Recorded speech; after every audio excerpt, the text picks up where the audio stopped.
खुलुमबाय आंनि मुङा निताराम नार्जारी आङो मथामबी सार्केलनि सिङाव थानाय टिमिजरा मण्डल NLC-निफ्राय बे गासै मोनथाय इउटुब चेनेलनि जानानै नोंथांमोन बयखौबो आंनि गोसो गोरबो जिउजों आरो खनसेबाव खुलुमनाय जासियो। खुलुमबाय। अब्ला फै लोगोफोर जोङो इसोरनि बोसोनखौ जोङो गुसुंब्लाबो जोङो सोलोंलायनि जोङो दसेनि थाखाय जों इसोरनि बोसोनखौ जोङो सोलोंना लानि। अब्ला आङो मोननैसो आं बाइबेल खथां फरायनि नोंथांमोननि आखायावबो बाइबेलफोर दङब्ला फरायलांफानो हागोन। दिनैनि गाहाम बोसोनानो जाबाय बोसोन बिजाब 8 बालाब 1 सिरि आरो 2 सिरि। गाहाम बोसोन बिजाबनि 8 बालाब 1 सिरि आरो 2 सिरि जिसुनि मुङै आङो फरायनो।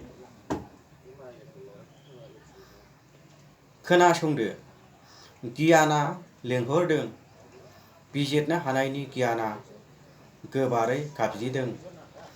बियो लामानि साखाथिनि हादाम सायाव आरो लामानि चकफ्राव गसंबाय थायो। जिसुनि मुङै आमेन। अब्ला ख्रिस्टनियाव अनलायग्रा गासै बिदा फंबाय, बिब' बिनानाव आरो बिमा बिफाफोर, दानो जोङो गोथार बाइबेलाव खोनाखाबाय गियाना लिंहरबायदों आरो बिजिरनो हानायनि गियाना गोबारै गाबज्रिदों। जोंखौ गियाना जेब्लाबो जोंखौ लेंहरबाय थायो अनलायग्राखौ। जेब्लाबो बियो जोंखौ लामा दथाफ्राव चकफ्राव जेब्लाबो नोंथांखौ आरो आंखौ जों बय सुबुं माहारिखौनो लेंहरो।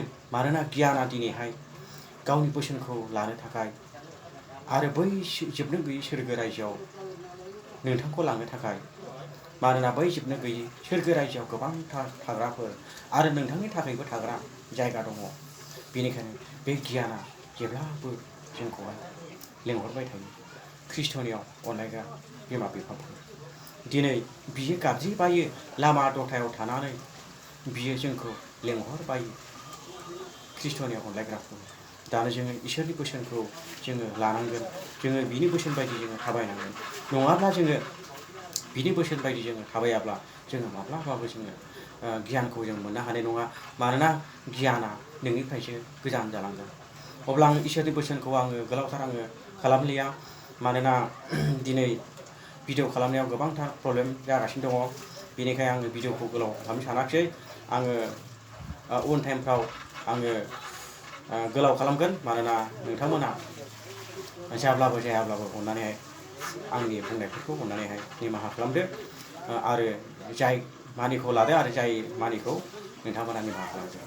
इसोर बाखनाय जाथोंसै। गोजोन्थों।